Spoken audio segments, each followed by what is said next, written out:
With the recent release of Tarkov 1.0, I decided to hop back in after not touching the game for a year or two. And let me tell you something. I'm hooked. Not in the sense of like, oh, I like Tarkov. Let me play a little bit, and then a little bit's not a little bit. I'm here for 5 hours. But like, I've spent multiple nights up until 5 in the morning playing this game and suffering. At this point, I'm like a flagellant during the Crusades. Those are the guys that like whip themselves. I'm that. Suffering is fun to me at this point. I get a dopamine hit every time I die. And when I rarely do get a kill, I don't feel anything. Because I don't have time to relish in the fact that I just ended another man's virtual life. Because guess what? Tagilla, the guy with the mask that's on Factory, is right behind me with a fucking sledgehammer, ready to just bash my skull in as I run away, like a redheaded stepchild from his abusive father. Now, Tagilla might be the only character in this game that makes me fear for my safety. I have real life dreams of being chased by this man. I'm traumatized. But that's not even the best part. That's not even what makes me want to play this game. Or so I found out while, recently diving back in. As I'm sure you are aware, Tarkov has a hideout system, requires you to get random items found in raid to build components to the hideout. This is one of the main gameplay loops that keeps you going back into raids instead of sitting in the main menu, organizing your inventory for 5 hours, like an OCD riddled squirrel organizing his nuts before winter. And the nuts all look the same, by the way. Oh, that's gross. Delicious. And while Tagilla running in a straight line directly at me with a sledgehammer after eating an entire 3 magazines might cause fear, nothing comes close to the fear that you feel when you have that one component to build that one upgrade in your hideout. For instance, stash level 2. That personally, for me, took forever because I'm not a loser spending an extra $100 on the highest tier of the game. That's, neither here nor there. But that fear that you get running across the map on streets of Tarkov with that C4 or that drill in your inventory, that is quite possibly the most fear you'll feel in Tarkov. The adrenaline rush you get as you go to the extract, sit there for 10 seconds, 5, so whatever it is, I don't remember off the top of my head, and then get out, and then the relief right after. Top 10 things. Now, speaking of that one component I was talking about, for me, that was a C4. Big old block, not the big old block of C4. Forgot what the upgrade was for because I don't remember. I was searching for that for about a week. I checked every box I could find. I checked grenade boxes, tool boxes, dead scavs, dead players, all the corpses you could find, every box. I found one block of C4 throughout the entire time. I ain't even get out of raid with it. And you know what that did to me? That turned me into a hoarder. All of the loot that I have in my entirety, every single bit, that's in my scav junk box. Both of them full at all times. Nothing gets used unless it's going straight to the hideout or if I am dead broke and no one wants to buy my body. Because I'll resort to selling myself before I resort to selling those materials. And going back to that C4, man, I didn't even die to like a scav on Stronghold with the GL. I died to a cheater who shot me right in the head through a wall that I couldn't see. And speaking of cheaters, while the amount, at least from what I've noticed personally in my experiences in this game, has decreased significantly, they are still so disgustingly rampant. In the past 2 weeks that I've been no-lifing Tarkov, I've probably ran into at least one cheater in every 4 to 5 raids. And this only adds to the fun, of course, because what's more fun than getting shot across from the map by a guy that has 10 KD in only 50 hours? You know, that's, hey, you know, that's neither here nor there.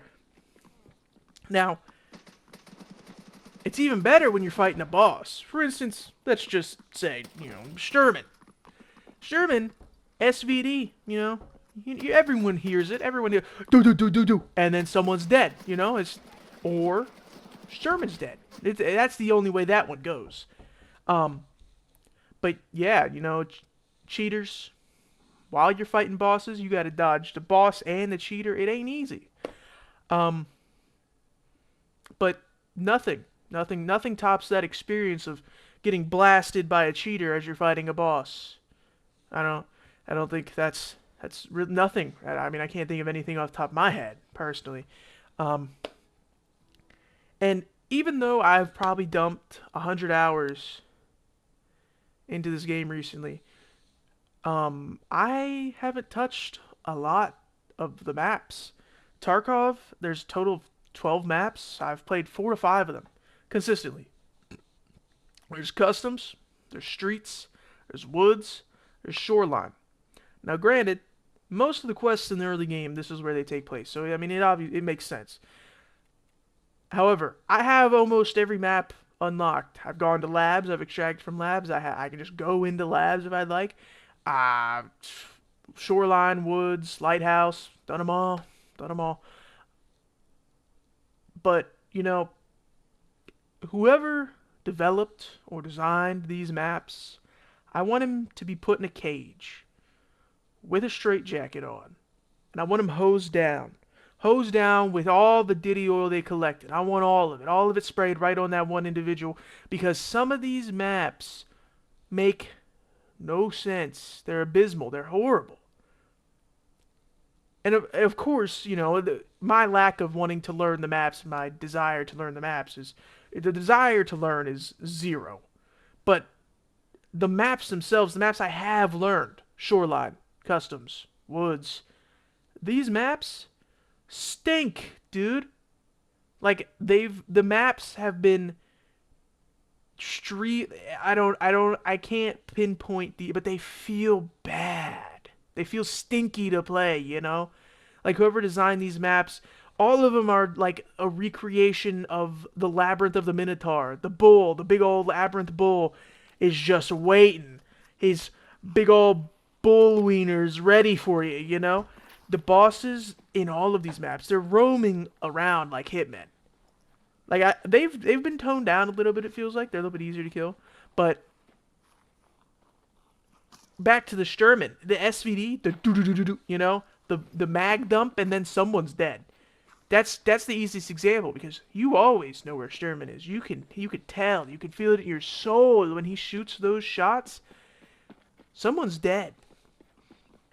The SVD like what Sturman does with his SVD makes me have Vietnam flashbacks, and I'm not old enough to have been in Vietnam.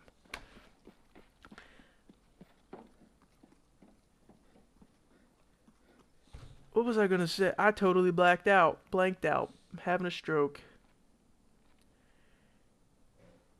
When Sturman shoots that gun, you're either dead or you're blacked and running away to extract.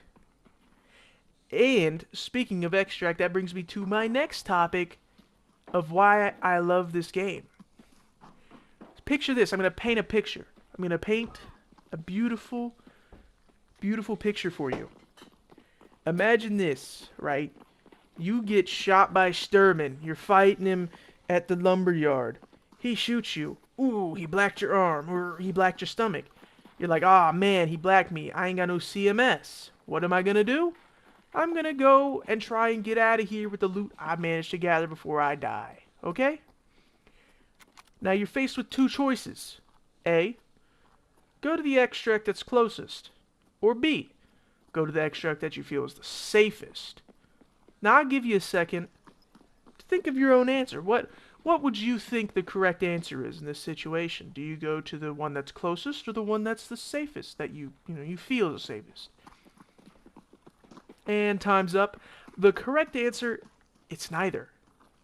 Guess what? There's a man waiting at both with a sniper rifle, with M80 rounds and a thermal, just waiting, watching for any poor soul that thought it would be a good idea to extract on woods. He's just sitting there in the trees, waiting.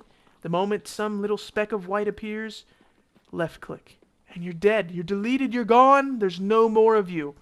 You made the fatal mistake. You tried to extract on their map, the Exfil campers maps. Shoreline, woods. Fuck, I've seen it at customs. They're everywhere. They're all over the place. You can't escape them. They exist no matter the time, the place, the era. We could be 30 years in the future. There'll still be Exfil campers. But they're not bad. They might feel like a cancer. They might feel like the worst thing ever. You might want to mail something that might go boom to their house. But don't do it. And I'll tell you why you shouldn't do it. Tarkov, at least personally, I feel like I've made it pretty clear. Tarkov has some quirks.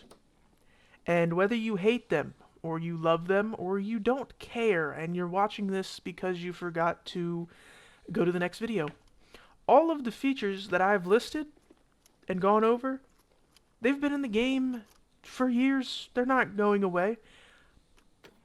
But every single thing that I have talked about, mentioned, that's what makes Tarkov the addicting and popular extraction shooter that it has been for years. And with each of these negatives, there are positives. Each of these downsides has a positive. Am I going to go over all of them? No, because I'm lazy. But I'll go over 2. For instance, Exfil campers. They keep the players on their toes and provide a more adrenaline-filled matchmaking experience, which keeps you coming back. It keeps your dopamine high. You're waiting. You're watching the tree line for Jimmy that's sitting up there with his thermal and his M80 rounds, ready to put a hole in your skull the size of a water bottle. That adds to it. That makes you want to come back. Because you died to Jimmy, guess what? You're mad. You're pissed. And then you're going to make a kit. You're going to go back in the woods. You're going to loot. And then you're going to try and extract again. And this time you'll get out. And then you'll be like, man, I'm going to do it again. And again and again and again and again. And then every time there's a chance that Jimmy's going to be there with that rifle. But you'll be ready this time. That adrenaline, no matter when you go there, you will have it because of that one experience. And it'll feel great when every time you get out, there's no Jimmy there with an SVD, with a thermal, with M80 rounds, with none of that. And you get out successfully. The next thing, the bosses. While, yes, they were toned down, or I don't know, I'm not doing any research, I don't care. While they feel like they have been toned down and they're a little bit easier to fight, they still are scary. Tagilla is terrifying. You load into factory, you have a MP7, you have a MBDR, you have anything. You have a shotgun, it doesn't matter. Sure, you might have great rounds. Sure, cool, whatever, nerd. But not everyone has great rounds. But that thrill of Tagilla chasing them down with a sledgehammer or a shotgun or whatever he's got, that face mask and him running at you with his big burly body, his big old toned muscle. I'm getting sidetracked. That keeps you coming back because it's awesome. That is sick. Okay? It provides an engaging experience that no other extraction shooter can provide. Arc Raiders, it's a great game. It's not, for me personally, I don't find a lot of enjoyment out of it, but it's a great game. I can admit that. But those AI, nowhere close to a Tagilla. Put a Tagilla in Arc Raiders, dude, Tagilla's beating the robot. That's all, that's all I'm saying. And all the topics that I just discussed, all of them have a good side, except for the maps. The maps are the one truly, there's no positives to the maps. Well, okay, there are positives, but the positives aren't about the maps. You know what I'm saying? For instance, customs I'll go over the ones I play. I don't play all of them because I don't like all of them. Interchange makes me want to run into a wall, but customs, factory, shoreline, woods. I play all of these pretty frequently because that's where my quests are at the moment. So that's where I am in the game. Um, those maps make me like customs is okay. It's fine. There's a lot of open area, but there's also a lot of cover. You got to just know where you are. Factory is really fun. Shoreline and woods are also like they're really fun too. But interchange, you go to interchange, it's interchange is awful. It's really bad. None of my friends, none of my buddies that I play with, I play about let's see, I got like four or five people that I play this game with. Not a single one of them like interchange. That map stinks. It smells like shit. And the last thing before I finish up, this will be really quick video. This has gone on way too long. I've been yapping. My throat's getting a little dry. While there have definitely been improvements over the latest release of Tarkov, compared to how it was before, the game runs well. The game runs okay. But God, does it compared to other games, it still runs so poor. I have a 5070, a 13600K, 13700K, I don't know, one of the two, and 32 gigs of RAM. I still struggle to run this game on the lower settings, like medium or low. And this could be a me issue, maybe I don't have the correct graphical settings or setup, whatever. But this game just eats RAM. Like, I have 32 gigs and I'm, like, idling at, like, I'll start out at, like, 50. And then over the course of a couple raids, I, for some reason, seem to just shoot up to 90. Maybe that's a me issue. I'm not going to look it up because I don't care, and I'm going to remain ignorant for now because like I said, I don't care. I'm not looking this up. And that's really it. All of these things that I've gone over and discussed over this entire past 17 minutes now, a combination of all of these things that I've just listed and a tiny bit of self-hatred make this game hard to drop. I've tried to kick it. I've tried to stop playing this game, but it's like crack. It's like a crack addiction. Battle State, they are my dealer. I would sell my firstborn to them for a little hit, you know what I'm saying? That's it. Thank you. Thank you for watching. If you made it this far, please like and subscribe. That would help me out. And if you found me moderately funny, share it with someone you think would get a little laugh out of it. Thanks. I appreciate it. Bye for now.